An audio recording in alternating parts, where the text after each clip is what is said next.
Bien, pues hoy vamos a culminar las etapas de desarrollo psicosexual, que nos faltaron dos. Esta es la quinta parte de la teoría de Freud, donde vamos a ver que la siguiente etapa o periodo se llama periodo de latencia o etapa de latencia. Aquí esta etapa comprende de los 6 años hasta los 12 aproximadamente. Y si ustedes se percatan, de 6 a 12 años estamos hablando que en un individuo comprende toda la etapa de la primaria, la edad escolarizada cuando ingresa a la primaria hasta que egresa. Es decir, de 6 a 12 años pasa el niño toda su primaria y es esta etapa de acuerdo a la edad cronológica en la que para Freud está en una etapa o periodo de latencia.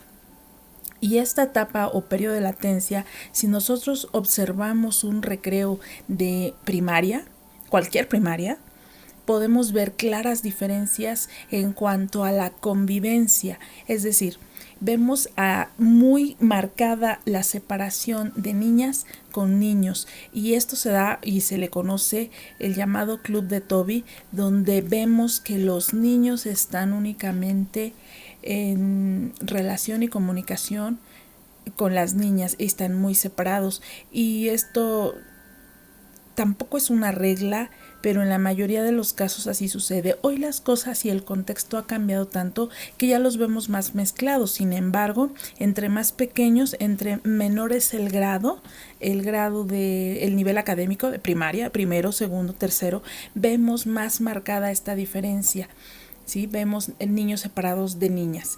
Y este periodo de latencia, bueno, preguntarían, ¿pero qué es la latencia? O que la latencia es una palabra que se emplea para describir que un asunto o objeto se encuentra en estado latente. ¿Y qué es latente?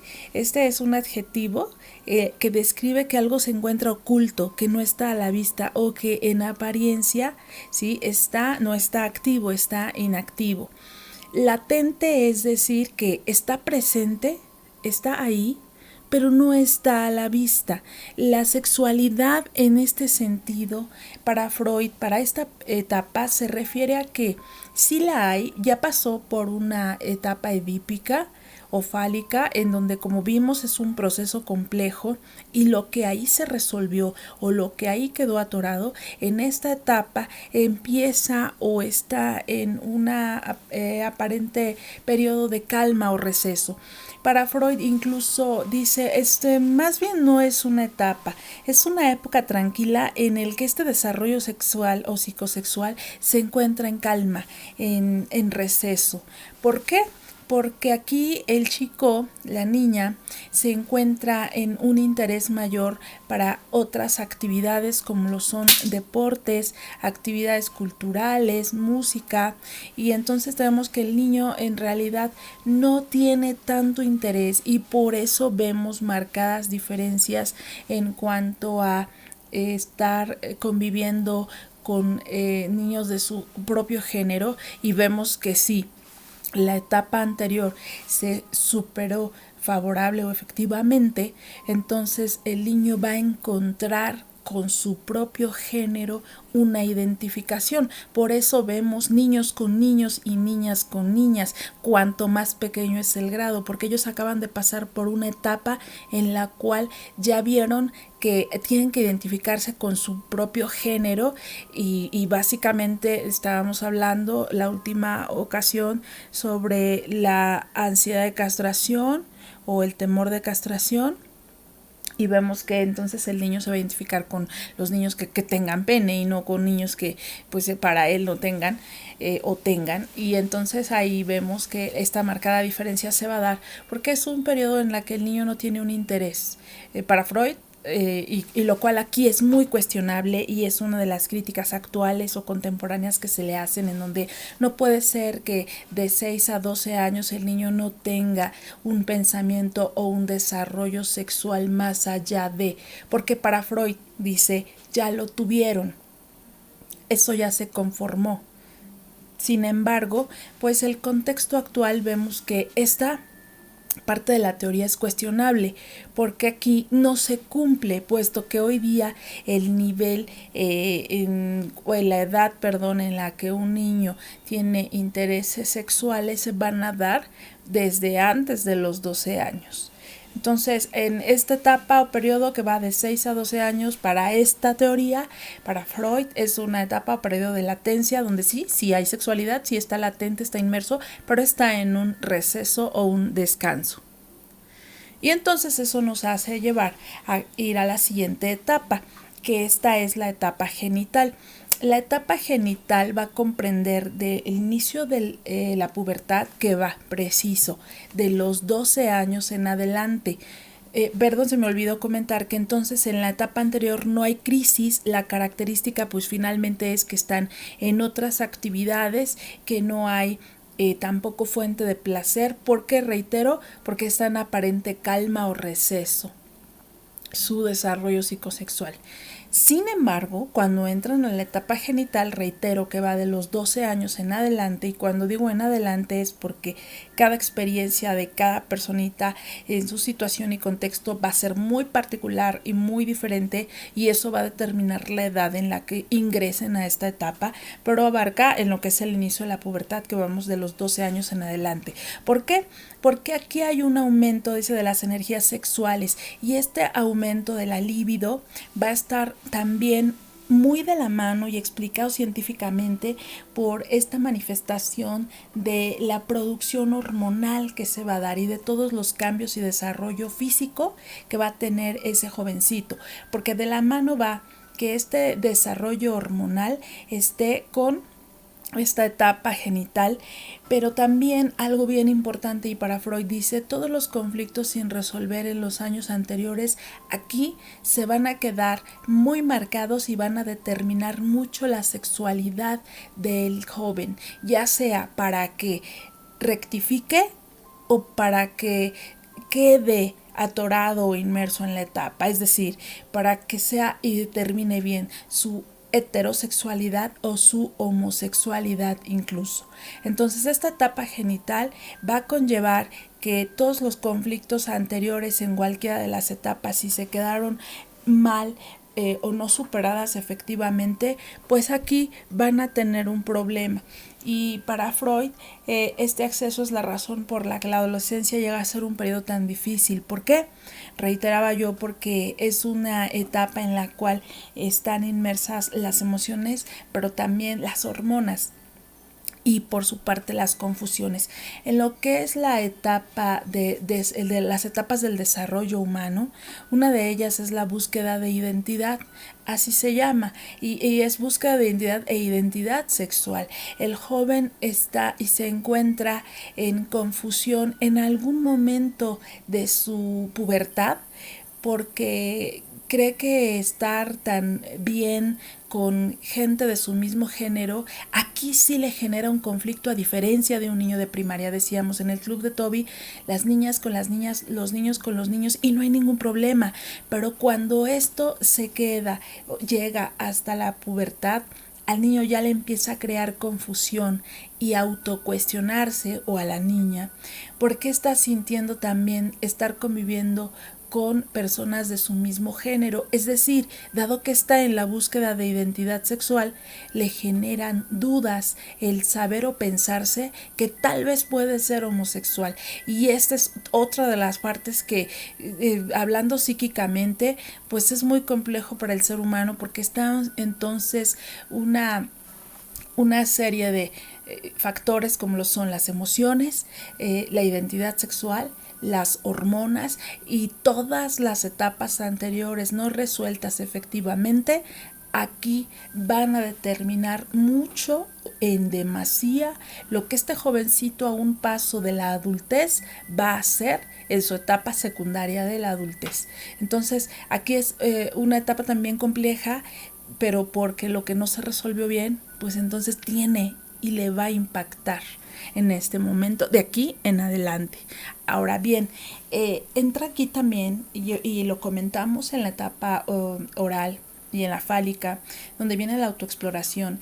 Un niño pequeño, un recién nacido tiene erecciones, un niño cuando está en la etapa fálica o edípica conoce y reconoce sus genitales y lo hace a través de la autoexploración. Y aquí nace el mito de si la masturbación es mala, y lo que Freud menciona es que esta autoexploración que comienza en la etapa fálica o edípica es completamente normal que se dé y tendría que ser socialmente aceptable, pero el problema deviene, y por eso hablaba yo, que lo que no se resolvió en las etapas anteriores aquí van a generar el conflicto, porque la masturbación en la adolescencia es parte de su desarrollo humano, y que para Freud, si en la etapa fálica, cuando ésta se dio sin la intención que ahora un adolescente lo va a hacer, es decir, netamente como autoexploración, autoconocimiento y no autoplacer, entonces aquí, si no está bien llevado esta situación, va a generar un mito, va a generar una falsa información, pero sobre todo un sentido de culpa. ¿Cómo es este proceso? Bien, cuando estamos en la etapa fálica o edípica, vemos que el niño se toca, y esto es normal porque se está conociendo, decíamos, se está autoexplorando. El problema viene que cuando estos tocamientos los realiza delante de toda la familia o de la mamá o en cualquier momento y en cualquier lugar, entonces la madre, que usualmente es quien nos cuida en la mayoría del tiempo, pues es la que le va a decir, no te agarres ahí, eso no se hace, chamaco cochino, déjese ahí, o aquí están las frases, ¿no? Te van a salir pelos en la mano, aquí no se hace eso. Y es cuando el cerebro y hace esta asociación más que falsa, mala o sucia.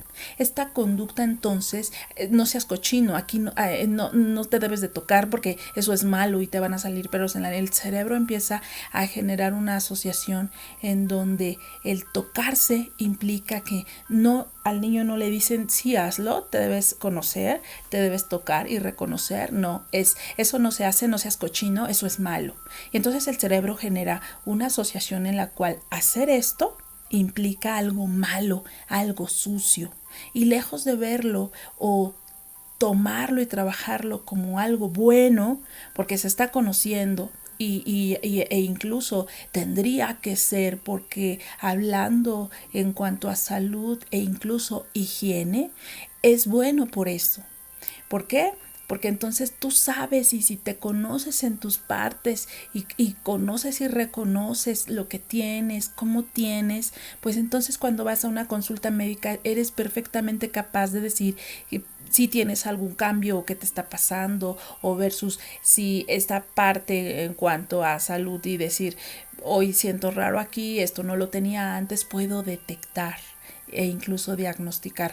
Pero si a mí eso me lo hicieron ver como algo malo, como algo sucio de niño, entonces cuando yo sea un adolescente, en esta etapa es cuando emana, sale, y el niño, el jovencito, perdón, con fines netamente placenteros, no como autoexploración y autoconocimiento, entonces lo va a hacer a escondidas, lo va a ver como un tema tabú, y tabú quiere decir prohibido. Esto, esta autoexploración va a tener otro sentido en él, y vamos a ver también que más adelante esto impacta para que el chico, y por eso los traumas, ¿no? Para que veamos cómo el joven entonces tenga repercusiones en su vida adulta, y no nada más a nivel sexual, sino incluso como comportamientos. Recuerden que estamos viendo una teoría de la personalidad, y parte de nuestra personalidad, para Freud dice, es por eso que esto es visto como malo, y que si no fue bien llevado, entonces estas actitudes van a ser negativas.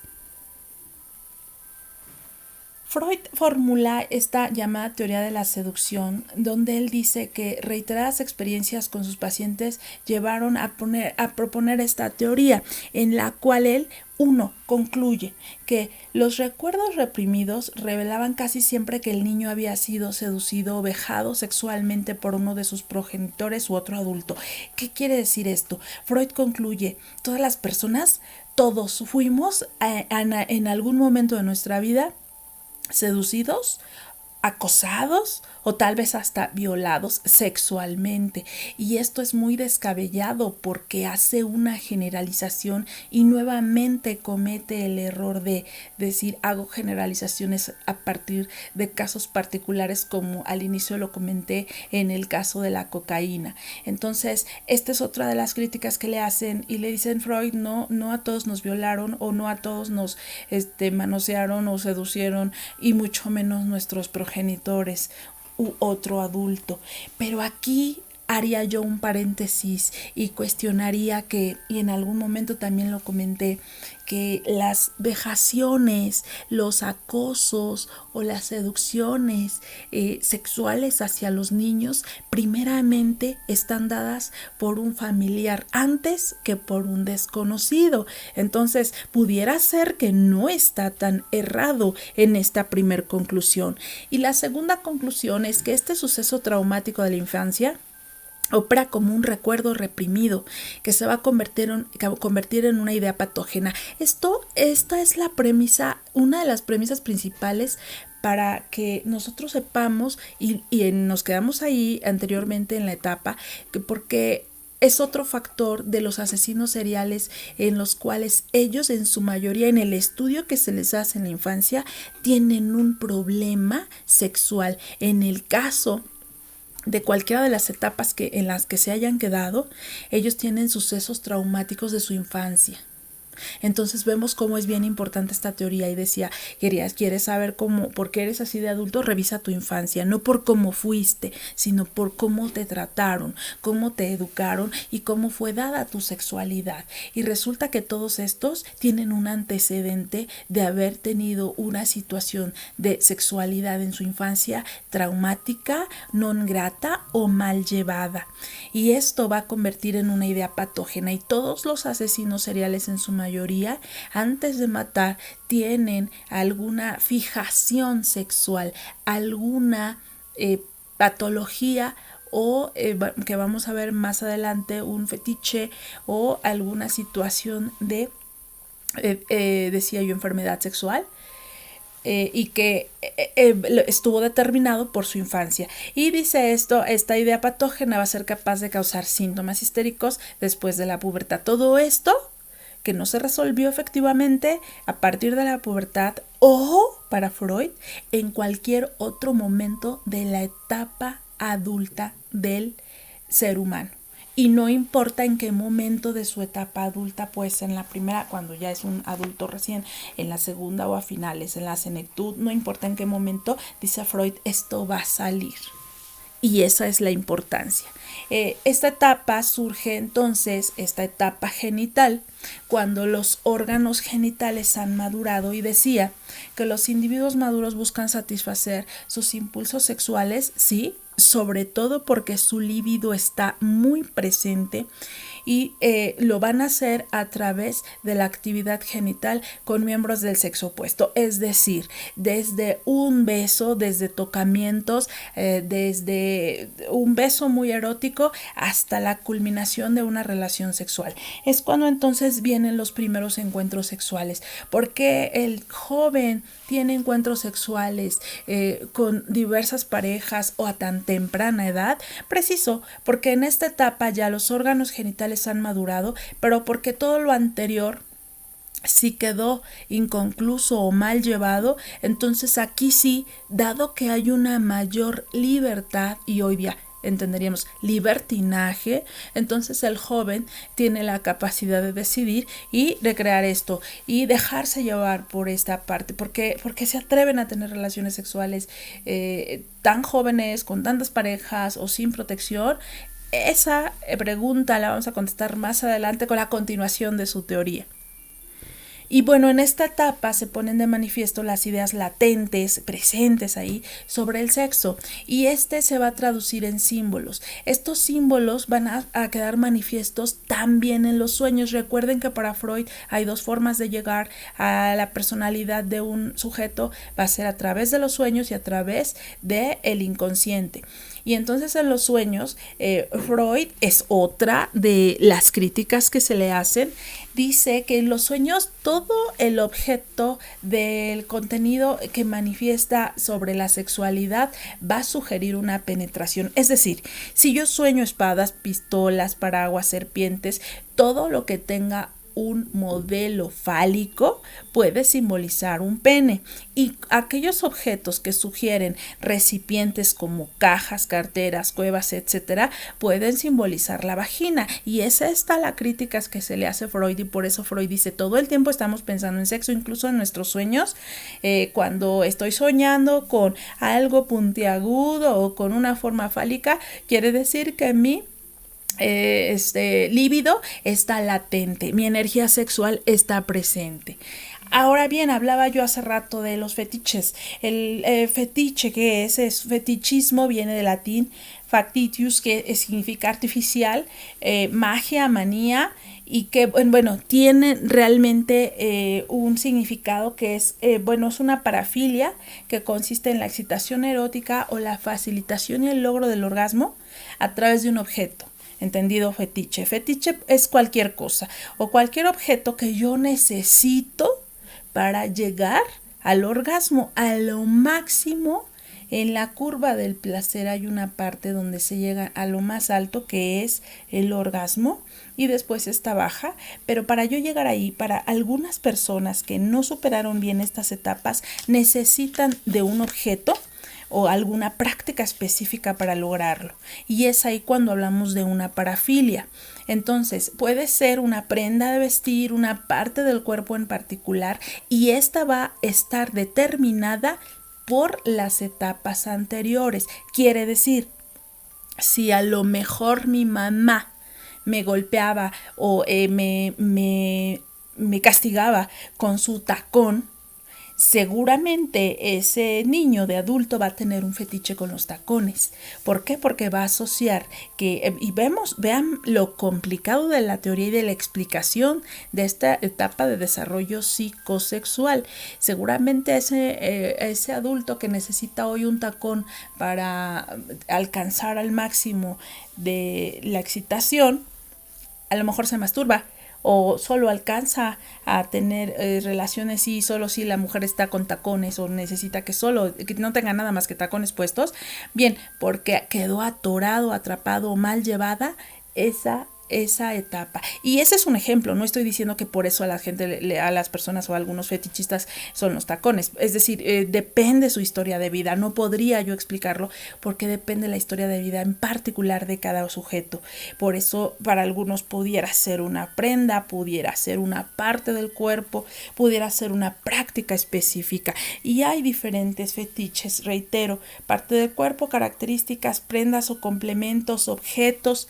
Y esto nos da como el por qué para determinadas personas hay una atracción. Fíjense, hay una que se llama sinforofilia, que es excitarse por ver o ser parte de un accidente de tránsito. O sea, esa fetiche que realmente es como, ¿y eso a quién le excita?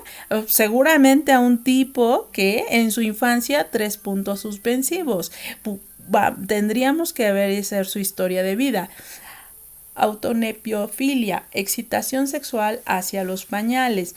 Y aquí vean cómo entraría o estaría atorada la etapa anal, porque es cuando empezamos a dejar esta, ¿no? de los pañales.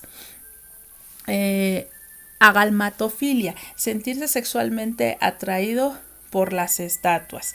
Entonces, ahora sí que cada quien tiene en su cabecita, ¿sí?, sus propios demonios. ¿Pero por qué pasa esto? Por la experiencia de cada uno. Y aquí nos hace preguntarnos qué es una parafilia. Actualmente las parafilias se entienden como las conductas sexuales eróticas que no son comprendidas por la mayoría de las personas o pudieran también denominarse anormales y son un deseo incontrolable, impulsivo e incluso compulsivo de realizar el acto o de fantasearlo. De hecho, los individuos que la practican pueden parecer exteriormente tan normales como cualquier otra persona, pero que tengan un gusto particular por una práctica sexual que no todo el mundo. ¿Cómo se dan estas parafilias o cómo es el nacimiento de ellas? Pues la causa más común, dice Freud, son las experiencias tempranas. Reitero, lo que en nuestra vida, desde la etapa oral hasta la etapa genital, nos dieron como experiencia nuestra familia, nuestros padres, pero sobre todo la madre. La educación represora, las malas relaciones familiares, la información sexual inadecuada, las primeras experiencias sexuales, traumáticas o no, todo esto en conjunto son lo que va a generar parafilias. Entonces, ¿yo tengo una parafilia? No, no necesariamente. ¿Por qué? Porque seguramente tu historia de vida es un poco más, no voy a decir normal, sino más aceptable, que no te generó o no tienes un trauma o una fijación por algo particular o específico. Entonces, no todo el mundo tiene parafilias. ¿Y de qué depende? De nuestras experiencias de vida. Por eso decía Freud, revisa la infancia. Los asesinos en serie, porque la mayoría tienen situaciones particulares que son cómo los trataron, que son cómo llevaron su sexualidad. Y esto va a determinar mucho su adultez. Entonces, por eso esta teoría es tan aceptada. De las parafilias, según el DSM, hay muchos tipos, pero sí los categoriza: exhibicionismo, pedofilia, que son estos que están aquí los más comunes, más no los únicos. ¿Por qué hay infinidad y por qué nacen? ¿Por qué repentinamente hay más? Por las experiencias de cada sujeto. Entonces, aquí hay un listado que te anexo en el documento, que es acto sexual de preferencia y las conductas que proporcionan: exhibicionismo, fetichismo, pedofilia, masoquismo sexual, sadismo sexual, voyeurismo, coprofilia. Y todas estas que tienen que ver mucho. ¿Y por qué están estas parafilias? ¿Dónde nacen? Pues en las etapas de desarrollo psicosexual. Esa es la respuesta. Entonces, desgraciada o afortunadamente, y en algún momento te lo dije, el resultado de lo que somos y de nuestros traumas se los debemos a nuestra mamá. Para Freud, la madre es la mayor culpable, si es que es malo, pero también si es que es bueno, en el sentido de nuestros traumas o de los aspectos positivos incluso.